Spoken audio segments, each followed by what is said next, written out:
preguntan algo interesante. Nos preguntan, ¿usted es filantrópico? ¿Usted es filantrópico? ¿Qué es la filantropía? Es interesante porque, de modo general, no me defino con un rol de esta naturaleza. Si estoy atento, me defino como conciencia, como esencia, como vida cósmica, como espíritu, pero no se me ocurriría definirme como un filantrópico o un filántropo, ¿sí? ¿Y cuál sería el rol que tiene la filantropía? ¿O cuál es el grado de aporte que la filantropía podría hacer al planeta? Primero, categóricamente, no soy un filántropo, porque si no sería una especie de discriminador serial. Porque esta humanidad no es lo principal en el planeta, forma parte de un todo y cada una de las partes es fundamental y ninguna es más importante que la otra. Y los filántropos, ahí tenemos el ejemplo del gran filántropo de estos tiempos, ¿no? El ícono, Bill Gates.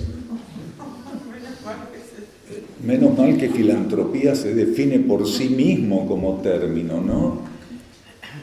Amor a la humanidad, amor a los antropos.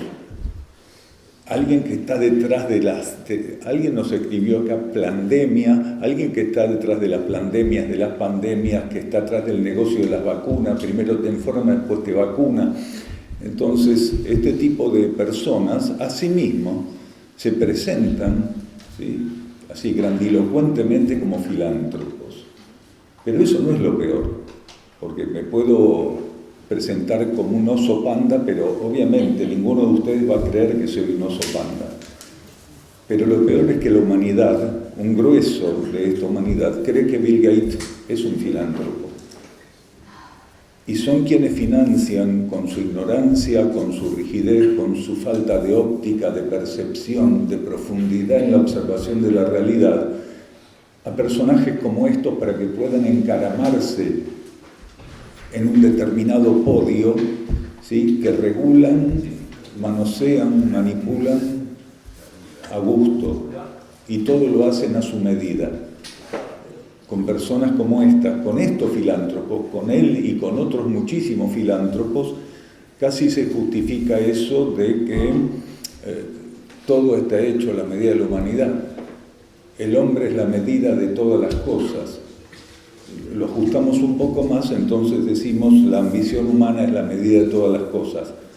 Y bajo ese parámetro todo vale. Todo vale. Aquí hace muchos años una persona que es tenida como un importante prócer, le escribió a un inglés, ¿sí?, que todo aquello que sea digno de desearse lo obtendremos cuando tengamos el poder. Se llamaba Rivadavia. Y le entregó a Inglaterra gran parte de todo lo que era la minería en esa época. Entonces ya vemos que algunos le rendimos culto, los ponemos en billetes y lo que fuera, y no son eso. Entonces vamos a bajar nuevamente a la pregunta, ¿sí? No soy un filántropo. Y definirme con algún rótulo es algo que realmente me genera un cierto tipo de exigencia para acomodarme.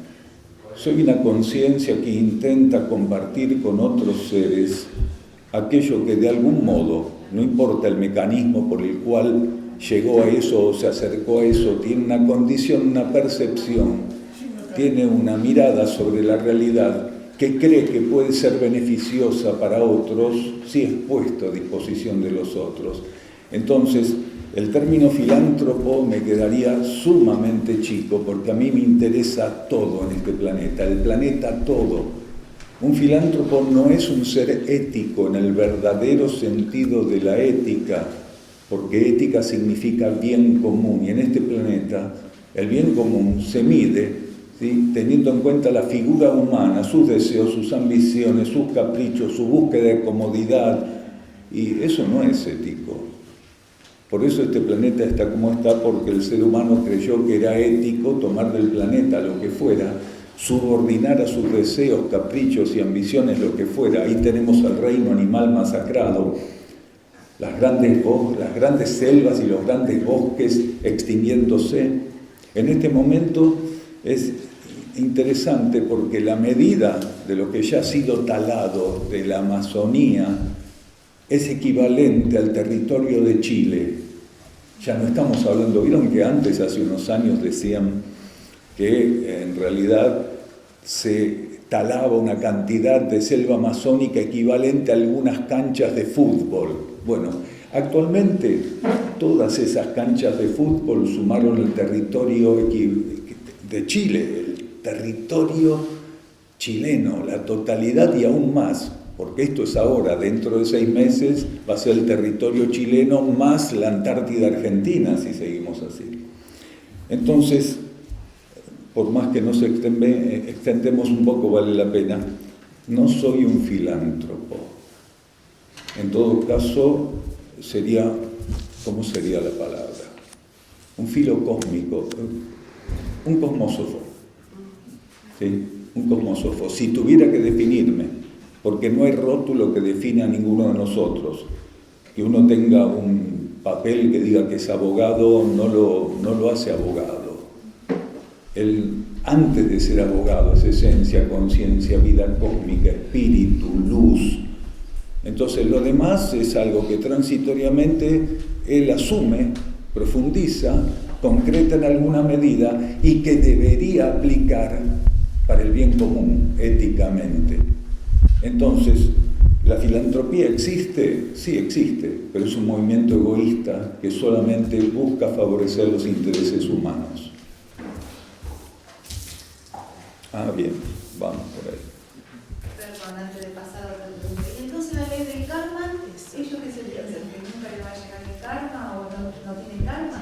No. Porque tanto poder y... Bien, es que este sentido de impunidad y de inmunidad los hace creer que realmente ellos no pueden ser alcanzados por ningún mecanismo cósmico. Para ellos todo esto de lo cual hablamos, la ley de karma, la ley evolutiva superior, la ley de purificación, ¿sí? Y todas las demás leyes subsidiarias a estos procesos que estamos intentando entender, es el romanticismo de los pobres que necesitan creer en algo. Entonces, ellos no pueden realmente aceptar la filosofía de la ley de karma con todo lo que involucra, porque entonces todo ese acopio de bienes materiales no existiría en su vida, porque serían conscientes que aquel que acopia lo que no necesita le está robando al que necesita. Entonces, cerrar los ojos y la conciencia al entendimiento de la ley de karma es algo que hacen continuamente todos y cada uno de ellos. ¿Qué hizo Siddhartha Gautama cuando entendió lo que estaba haciendo?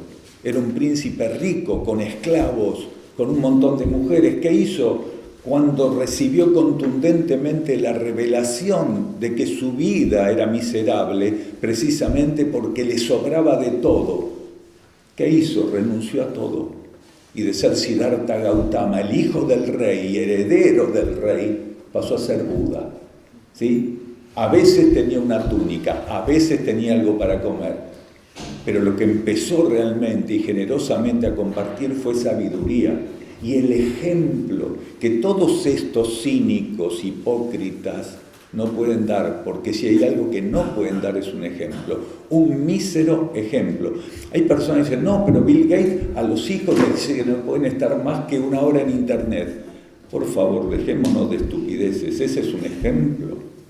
Que un hombre que acapara lo que no necesita le diga a los hijos que solamente puede estar 1 hora por día en internet, a ver, es propaganda amarilla a favor de nuestra idiotez en todo caso. Ese es el ejemplo. Y por debajo le dice 1 hora sola en internet, vengan que les voy a enseñar cómo se sigue vampirizando al mundo. Porque no sé con qué cara les puede explicar a los hijos que él tiene tanto, siendo que otros necesitan tener aunque sea algo. Y él retiene, ¿sí?, en nombre de otros miles de millones que no tienen nada. Entonces, ¿qué tipo de ejemplo es? Nos da pie para hacer un aporte muy rico, porque hoy veníamos de Casilda para acá. ¿Sí? Ayer estuvimos dando la charla en Casilda, hoy dábamos la charla acá en Rosario. Y ocurrió algo muy interesante. Mientras veníamos manejando, veíamos los campos que van desde Casilda, Rosario, y desde Casilda para Córdoba, totalmente llenos de agrotóxicos, de agroquímicos, y si tirás una semillita ahí se va a morir. Mirá, nosotros entendemos bien lo que decís, pero la ley del sustento y de la abundancia no la maneja la conciencia humana, la maneja la ley de karma. Vos no podés con tu voluntad generar condiciones, porque el uso de la voluntad sin conocer el propósito kármico de las situaciones se llama magia, y la magia no sirve, ¿sí? Cuando vos convocás algo que creés que mereces, vos lo que estás convocando es lo que deseás, vos no sabés lo que mereces. Entonces, el ser tiene que abrirse incondicionalmente, no a desear y a decretar, sino abrirse incondicionalmente a recibir lo que la vida coloque para él. Y la vida coloque para él significa lo que su conciencia interna coloque para él, porque es la conciencia interna la que administra para el ego y la personalidad lo que se llama ley de sustento. Y nos da pie para que profundicemos esto de la ley del sustento, que también lo estuvimos hablando en estos días. Lo que se llama ley del sustento, que vos llamás abundancia, ¿sí?, tiene varios matices. Vos podés tener abundancia de faltante, podés tener abundancia de sobrante, podés tener abundancia que no te sobre ni te falte, pero hay un aspecto de la ley cósmica que interviene para que cualquiera de esos tres matices, la abundancia de sobrante, de faltante o de lo justo, operen. Y no operan porque el ego lo quiere o la personalidad lo desea.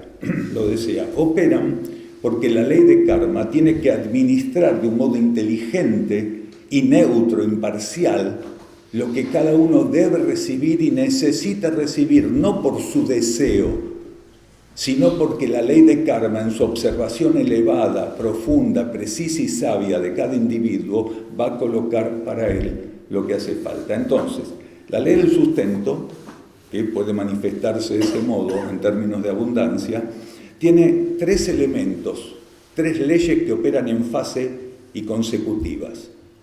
Una es la ley de necesidad. Vos podés pedir lo que quieras. Si la vida cósmica y la ley de karma consideran que no es necesario lo que pedís, vos podés hacer lo que quieras. Ahora, podés llegar a un extremo donde no aceptes que eso en tu vida no tiene lugar y termines manipulando situaciones que después te van a llevar a un pago kármico. Entonces, la ley del sustento encuentra en la ley de necesidad la herramienta que define si por más que ese ser desee algo o crea necesitar algo, realmente el cosmos considera que lo necesita. Entonces, si la ley de necesidad considera que tenemos que recibir algo, automáticamente lo que hace es ajustar los mecanismos para que empiece la predisposición cósmica para esa necesidad. Después viene la segunda ley que opera, que es la ley de correspondencia. Quiere decir, la ley de necesidad confirma que un individuo, vos, necesita algo. La ley de correspondencia lo que dice es, ¿perdón?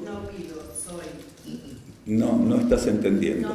Esperar a que termine la explicación, porque entonces vos querés imponer. Yo estoy aclarando, vos buscas imponer. Estás así. No sé si tenés alguna vértebra que se te salió del lugar. Entonces, vos propusiste algo. Permitinos que a todo el mundo le brindemos la explicación de eso, porque vos preguntás para todos, no para vos. Entonces, permití que terminemos. Entonces, la ley de correspondencia lo que hace es determinar cuándo aquello que necesito corresponde que llegue a mi vida. El trabajo de la ley de correspondencia termina ahí. ¿Y cuál es la última o tercera fase? La ley de manifestación, que en correspondencia a lo que la ley de necesidad y la ley de correspondencia señalan, la ley de manifestación permite que se manifieste. Y nadie está fuera de esas leyes y del proceso de la ley del sustento en el contexto kármico. Tenga la ilusión, la fantasía de que él va a lograr lo que quiera, de que él va a alcanzar lo que quiera, que el cosmos le va a dar lo que quiera, que él decreta lo que le va a venir. W40 me lo voy a anotar. No es broma. Voy a andar con un tarrito W40 para todos lados. Bien, entonces, esto es lo que ocurre, lo que tiene que ocurrir, nos guste o no, para que algo llegue a nuestra vida. Imaginemos que nosotros, todos, simplemente por creer que tenemos un cierto dominio o claridad, hagamos que a nuestra vida llegue lo que queremos. Claro, alguien puede decir, no es porque quiero, es porque yo me pongo una frecuencia que atraigo lo que el cosmos me tiene que dar. Desde ya que todos nosotros atraemos, desde ya que lo atraemos, lo que el cosmos considera, que generalmente no coincide con lo que consideramos nosotros, porque predisponernos cuando hay un matiz de dominar la situación no es predisponernos, es manipular. Entonces, el ser tiene que aprender a estar neutro. ¿Cómo se olvida de intentar atraer lo que él cree que necesita o que merece? Se olvida, ¿sí?, atendiendo las situaciones que la vida coloque. Y cuanto más elevado sea el trámite de atención de lo que la vida coloque, entonces predispongo mi relación con el mundo de las energías, con la realidad cósmica y con las leyes, del modo adecuado, por predisposición, por actitud. Entonces, si mi actitud es aceptar incondicionalmente lo que la vida coloque y la vida transitoriamente, dentro del contexto de la abundancia, me da, faltante, ¿sí? Me da faltante, acepto el faltante y aprendo a trabajar con ese faltante. ¿Por qué? Si el cosmos me da faltante, el cosmos me está diciendo que hay algo que tengo que ajustar en mis patrones de vida y de conducta, y que aceptar el faltante y aprender a desenvolver mi vida con ese faltante es el ejercicio kármico que necesito, y que no voy a poder manipular, trascender o evitar en mi vida simplemente porque no me guste. Porque la ley de karma no tiene preferencia por nada ni por nadie en particular, sino porque la verdad sea. Entonces, cuando la vida coloca algo, lo que nos está colocando es la verdad, solo que la verdad a veces no nos gusta. Entonces, insistimos, la ley del sustento o la ley de la abundancia, que puede ser abundancia de faltante, abundancia de sobrante, abundancia de lo justo y necesario, ¿sí?, según la conciencia, no me falta ni me sobra, es algo que dirime y nos ofrece la energía cósmica en su absoluta inteligencia y comprensión de las necesidades. Nadie puede por voluntad alterar eso. La voluntad hay que utilizarla para buscar la alineación con la vida interna, para entrar en sintonía y en comunión con nuestra conciencia interior, para alinearnos a nuestro espíritu, a nuestra esencia, pero no para cambiar las soluciones supuestas que la vida me está dando en lo que coloca, ¿sí?, y buscar otro tipo de soluciones en condiciones que me sean más favorables a mi preferencia, ¿sí? ¿Por qué la vitalidad psicofísica es tan importante para el arribo de la energía de nuestros núcleos internos al ego y la personalidad? Vamos a poner un paréntesis acá, porque esta parte es muy, ya por sí misma es muy interesante, muy sintética. La vitalidad psicofísica no es fundamental para que mi vida interna fluya sobre mi conciencia, tanto para el ego y la personalidad. Porque nosotros todos aquí, en este proceso de purificación contundente que estamos viviendo individualmente y en conjunto, ¿sí?, prácticamente no hay un ser que no esté enfermo. Si no es de una cosa, es de la otra. Incluso dolencias que la misma humanidad no reconoce como dolencias, pero desde el punto de vista interno son deficiencias de equilibrio muy importantes. Entonces, lo importante para establecer un vínculo entre mis núcleos internos, mi conciencia interna, y mi ego y mi personalidad es una actitud de humildad, de correspondencia humilde a aquello que tiene que tocarme desde mi vida interna. Un ser tiene que aprender a curvarse, a inclinarse, a estar en reverencia genuina y humilde respecto a su esencia interna. Entonces, no importa si tengo una dolencia física, si estoy más vitalizado o menos vitalizado. Lo importante es que lo que yo sea en ese momento, a nivel de personalidad, tanto mental, emocional como físicamente, esté buscando alinearlo y donarlo a mi fuente interna de vida. No importa, para mi fuente interna de vida, no importa si yo soy un atleta perfecto o que cumplo con ese precepto que en latín dice mens sana in corpore sana, que los romanos patentaron, ¿sí? Entonces un cuerpo robusto, bien entrenado, permitía que la mente y la emoción se manifestaran mejor, y al revés, una mente entrenada, ¿sí?, permitía llevar adelante la organización y administración de las fuerzas físicas. Pero eso no importa, porque todos, insistimos, todos estamos deteriorados por la actual condición planetaria. La capa psíquica del planeta, principalmente la capa psíquica, ¿sí?, es absolutamente tóxica como nunca lo fue. La carga de pensamientos inestables y de sentimientos inestables robusteció la capa psíquica, creando un monstruo que va en aumento, un monstruo que está creciendo a un ritmo absolutamente inesperado. Nunca la capa psíquica creció de esta manera, por lo cual el impacto que genera en la conciencia humana es muy grande.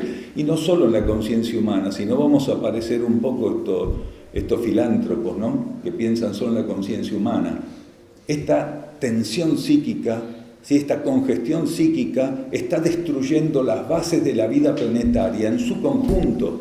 Está repercutiendo en el magnetismo del reino mineral, en la vitalidad y alineación del reino vegetal, ni hablar de los animales, que no solo son presas de la capa psíquica, sino de lo que representamos nosotros al sintonizar la capa psíquica y ser sus continuos verdugos.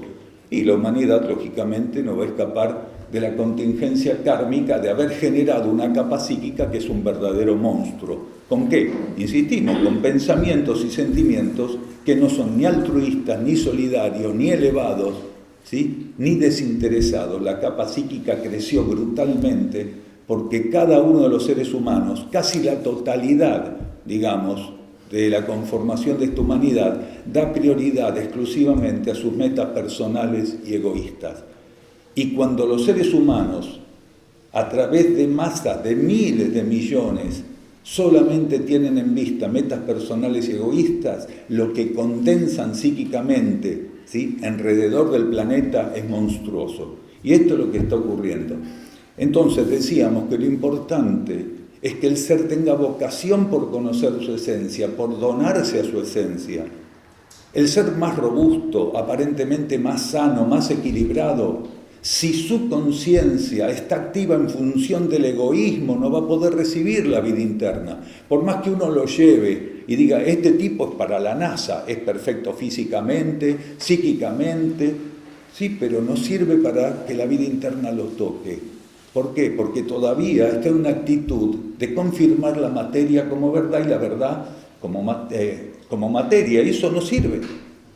Porque una persona sana sabe que la materia es donde debemos ejercer la verdad, pero no la podemos tomar como la verdad. Entonces, un ser, sin importar el grado de vitalización psicofísica que tenga, lo que tiene que cuidar es su actitud, y que su actitud se corresponda con su intención y la reverencia que él tiene que poner para conocer y donarse a su esencia espiritual, a su esencia interna, ¿sí? Entonces, que ninguno crea que las condiciones externas que padece son un argumento válido para no trabajar en función de sintonizar la verdad interior, de entregarse a la verdad interior. Uno no puede esperar las condiciones ideales para hacer eso, porque nunca van a llegar. Y menos en las condiciones actuales del planeta podemos esperar mejoras. Entonces, el fortalecimiento de un ser que, evaluativamente puede estar desvitalizado, el fortalecimiento genuino se evalúa a través de la relación que él tenga con la esencia presente en su interior, y no por las evaluaciones psicofísica que puede hacer la especialidad médica o psiquiátrica o lo que fuera. Acá nos ponen sobre los 5 elementos en la ley de ciclos. Le pedimos a la persona que escribió esto que aclare cuál cree que es el quinto elemento. No, ¿qué tal? No, sí lo había escrito yo, pero bueno, ahí se ve que te había nombrado los 4 elementos. Lo había escuchado en una charla radial y bueno, como que... Te pedimos que repitas, por favor. Sí. Había escuchado en una charla radial, bueno, se presentaba la charla de hoy y bueno, no, porque dije 5 porque en mi inconsciente estaba el éter, ¿sí? Pero bueno, no, yo creo que hablaba de los 4, el agua, el fuego, la tierra. Claro. Y bueno, en una futura ley de ciclo, o que dijo también evolución superior, como que no lo íbamos a ver como tal, manifestado ahora, y bueno, ahí es donde entraba mi duda, y bueno, ahora ponía la charla preguntaba sobre eso. Bien, gratitud por la aclaración. Entonces vamos a darle tratamiento a eso. Hay personas que llaman al éter quinto elemento. En realidad el éter es, decir éter o nombrar éter es un poco difuso como definición, porque cuando se habla de éter, en realidad lo que tendríamos que estar hablando es de sustancia cósmica universal. La sustancia cósmica universal es la base para todo lo que existe, ¿sí? Y éter, más precisamente, es un término que se asocia a etérico, que es una condición de la energía cósmica en algunos niveles con distintas variables. Entonces, nosotros, en nuestra constitución concreta, tenemos una parte concreta y otra parte etérica. Por eso el cuerpo concreto, en cosmosofía, se lo conoce como etérico físico.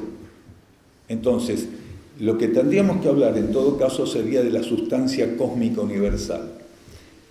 Hablando estrictamente de esa sustancia cósmica universal, lo que nosotros entendemos aquí como la totalidad de los elementos, los 4 elementos, agua, tierra, fuego, aire, ¿sí? La sustancia cósmica universal se manifiesta a través de esos 4 elementos, los constituye, pero no es exclusivo de la sustancia cósmica universal la constitución de esos 4 elementos. En el cosmos, que es infinito, ¿sí? Que no tiene límites, donde existen gran cantidad de dimensiones, planos y niveles, la sustancia cósmica universal puede manifestarse como elementos que aquí en nuestro planeta, en nuestro sistema solar y en nuestra galaxia no existen.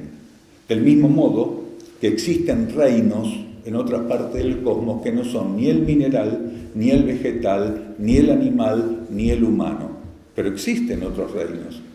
Entonces, lo que nosotros solemos observar, lo tenemos que observar con mucha amplitud, con flexibilidad, porque es absolutamente circunstancial y para la Tierra.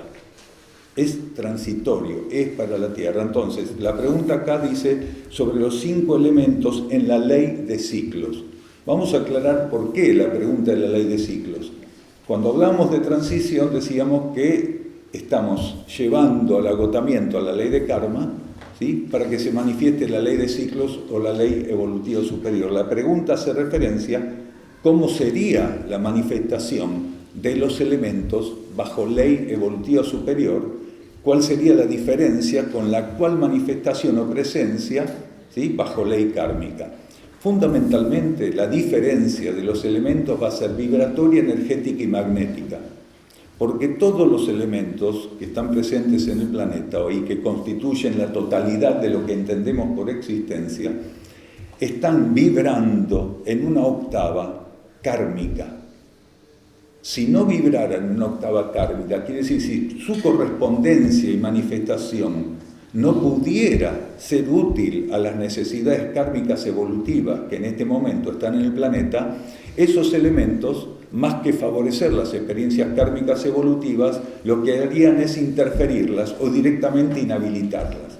Quiere decir, los elementos no tienen limitación para estar presentes, interactuar, manifestarse o generar condiciones. Lo único que ocurre, que tenemos que entender, es que según donde los elementos estén presentes, insistimos, tanto los 4 que conocemos como los que desconocemos, que son manifestaciones diferentes de la sustancia cósmica universal, toman la característica y condición que ese marco dimensional, ese marco planetario o sistémico requiere de ellos. Quiere decir, los elementos en realidad son jerarquías cósmicas.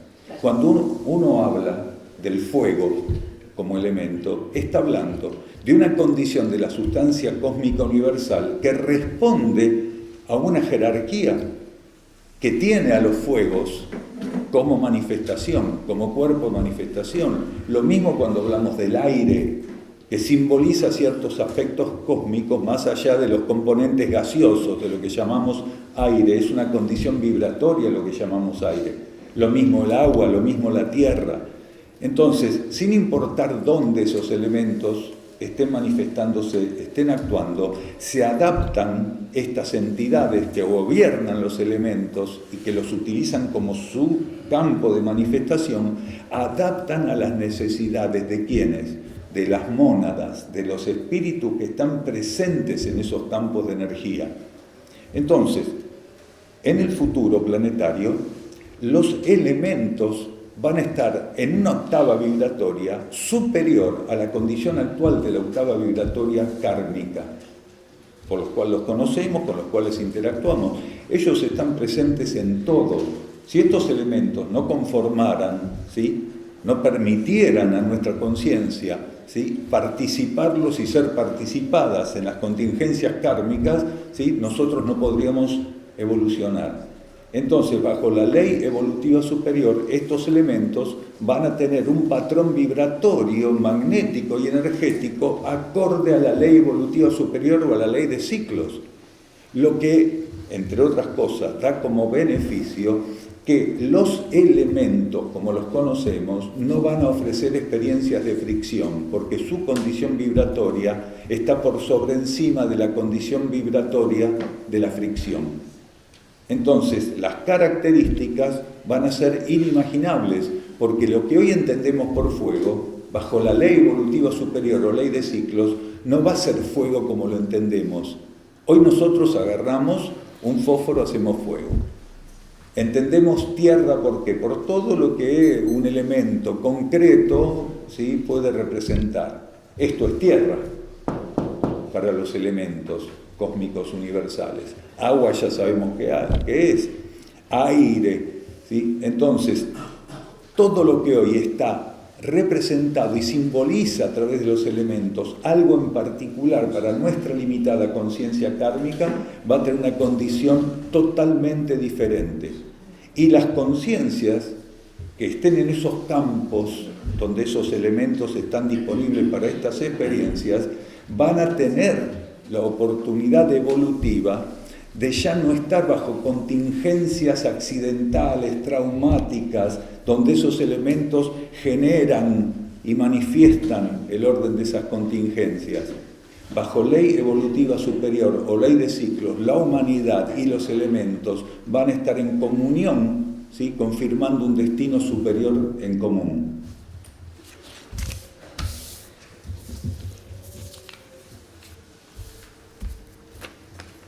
Acá preguntan si los seres intraterrenos, a partir de la materia, pueden convertirse en energía y entrar en las profundidades de la Tierra. Está planteado de un modo muy particular la pregunta, porque los seres intraterrenos, ¿sí?, transitoriamente están polarizados en campos energéticos, vibratorios, magnéticos, en un contexto de sustancia correspondiente a la ley de karma, que decía el campo tridimensional. Los seres intraterrenos tienen un campo de polarización que corresponde a dimensiones internas del planeta, que no son las dimensiones que gobiernan la fase externa del planeta, no son dimensiones que sirvan como plafones para la ley de karma. Los seres intraterrenos están bajo ley evolutiva superior o ley de ciclos.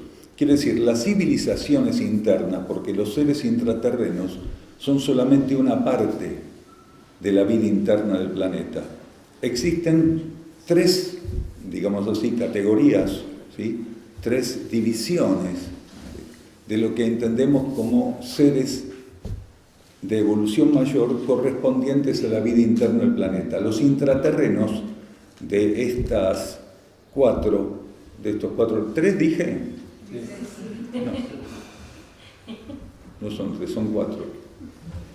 Quería decir la vida tridimensional y dije tres. Bien, entonces, los intraterrenos de las cuatro categorías, por llamarlo así, de las cuatro subdivisiones de la vida interna del planeta, son los de menor evolución. Los que le siguen en evolución hacia arriba son los seres que están en los niveles intraoceánicos. Por encima de ellos están los seres que están en los niveles intraígneos del planeta. Y por encima de los intraígneos están los seres intraéreos. Esto puede parecer medio de ciencia ficción, pero en realidad lo que nosotros entendemos como planeta es algo muy limitado, es como ver solamente la cáscara de una cebolla que tiene infinidad de campos para manifestar y solamente vemos la cáscara. Entonces las civilizaciones, tanto intraterrenas, intraoceánicas, intraígneas e intraéreas, operan en comunión con civilizaciones extraplanetarias y extrasistémicas. ¿Por qué hacemos esta diferenciación? Porque los seres más evolucionados de nuestro planeta, que son estas civilizaciones internas, trabajan con seres que forman parte de nuestro sistema solar en otros planetas y que son de alta evolución. Pero también trabajan con seres que son extrasistémicos.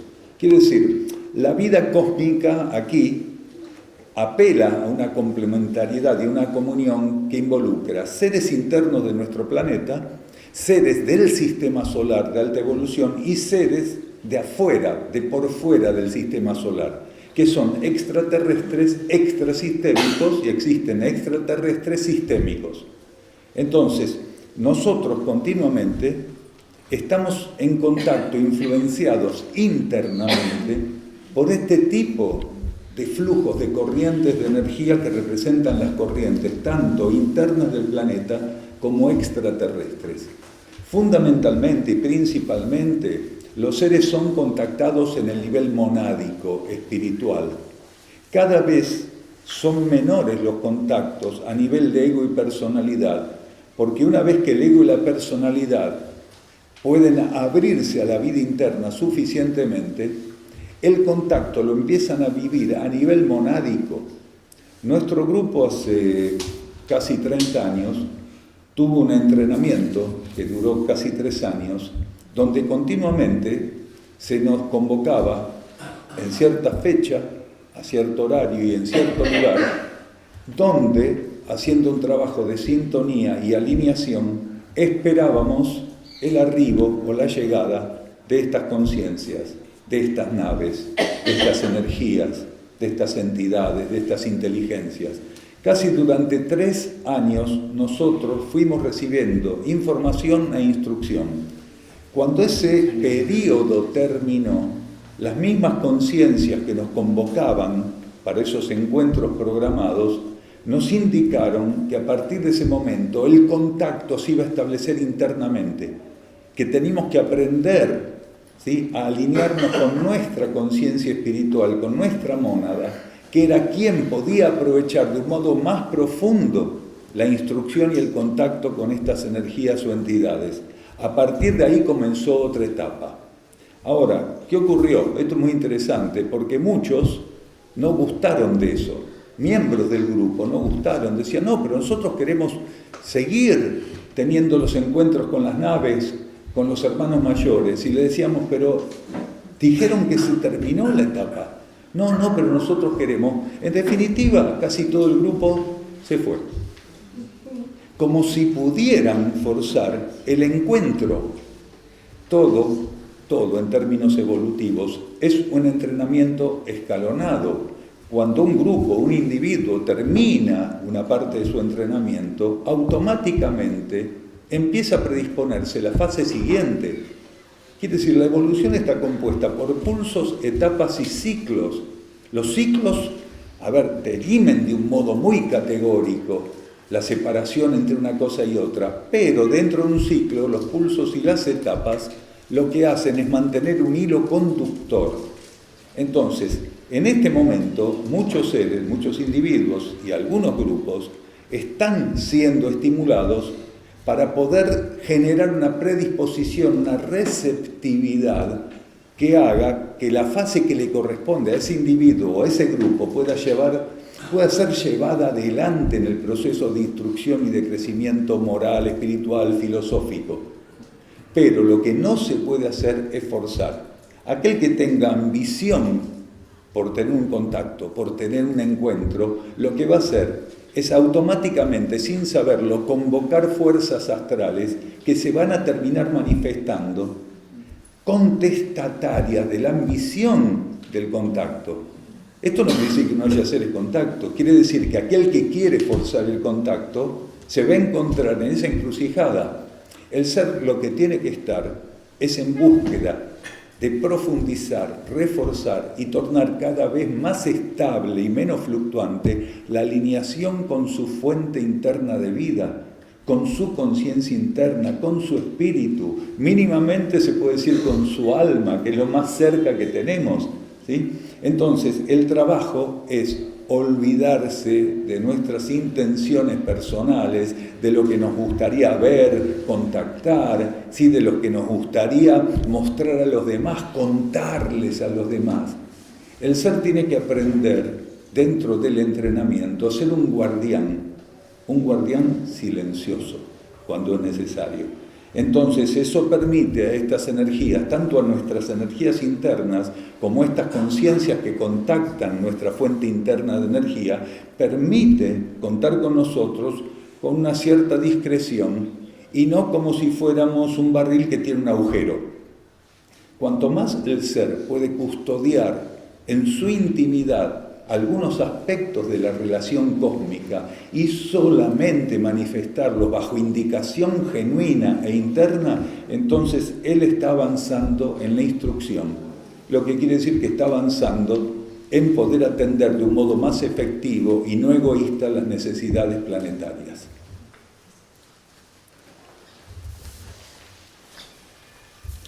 Entonces, volvemos para redondear esto. Entonces, un ser intraterreno puede convertirse en energía, un ser intraterreno como un ser extraterrestre de alta evolución. Y decimos de alta evolución porque los hay de evolución media o baja, que están revestidos de sustancia como nosotros, solo que de sustancia que obedece a otros patrones de ley, pero de sustancia. Entonces, estos seres están sintetizados de un modo tal que solamente bajo ley de servicio ellos pueden revestirse con sustancia y hacerse corpóreos, hacerse visibles. ¿Por qué? Porque es necesario. Otra vez volvemos a la ley de necesidad. Pero estas civilizaciones no están polarizadas como nosotros en 7 niveles de conciencia.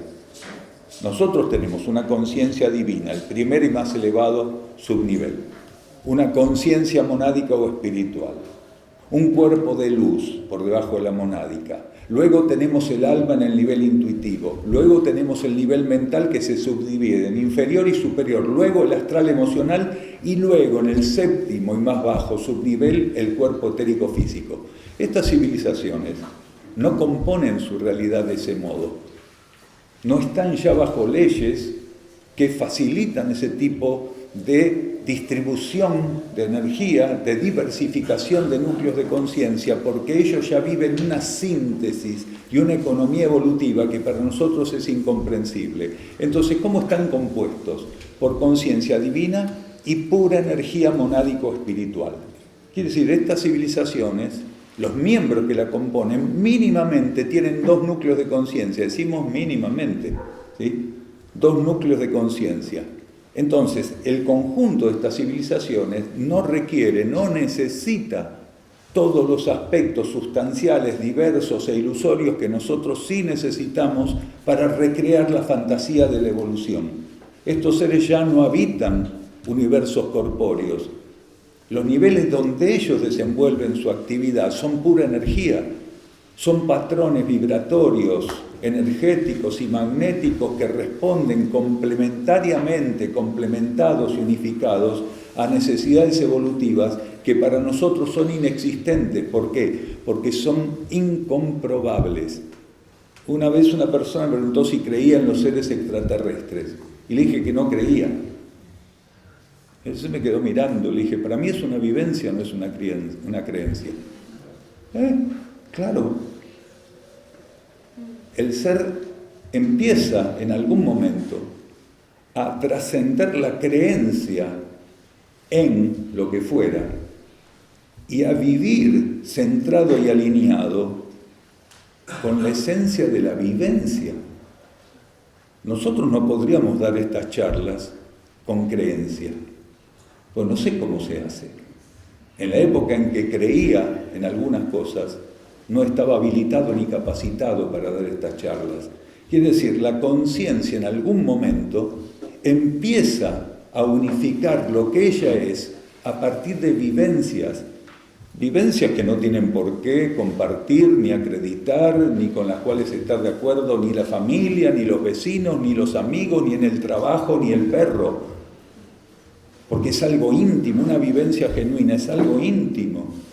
Es la síntesis de una relación entre ego y personalidad con la contraparte interior, oculta y superior de la vida. Y cuando el ego puede romper ese filtro, pasar esa barrera y logra tornarse receptivo, un receptor válido de su propia actividad espiritual e interna, todo cambia para él. Porque aprende a dejar de lado la creencia que es tóxica a partir de una cierta etapa y empieza a receptar, a abrirse humildemente, a receptar los estímulos internos, los acepta, los profundiza, los hace parte de su conciencia y aprende a obedecerlos y a sostenerlos. Y ese es el camino evolutivo. Los seres que decimos admirar, tanto intraterrenos, de la vida interna de cualquier ser, intraterrenos, intraoceánicos, como los extraterrestres, sistémicos o extrasistémicos, han pasado por ese proceso para hacer eso que hoy admiramos. Entonces, nuestra civilización es controvertida. Por un lado, admira o desea conocer a los extraterrestres y por otro lado, desconfía de quienes dicen ciertas cosas. ¿Por qué? Porque si no lo vivo yo, dudo. Pero dudando nunca lo vas a vivir. Entonces, ¿sos un incrédulo o crees? Y la creencia por sí misma, a partir de una cierta etapa, es sostener una distorsión. Porque no hay creencia que no sea una distorsión. Solo que la ley de karma es tan sabia que nos ofrece distorsiones para que transitoriamente las usemos como bastones para ir al encuentro de la etapa donde el bastón no hace falta.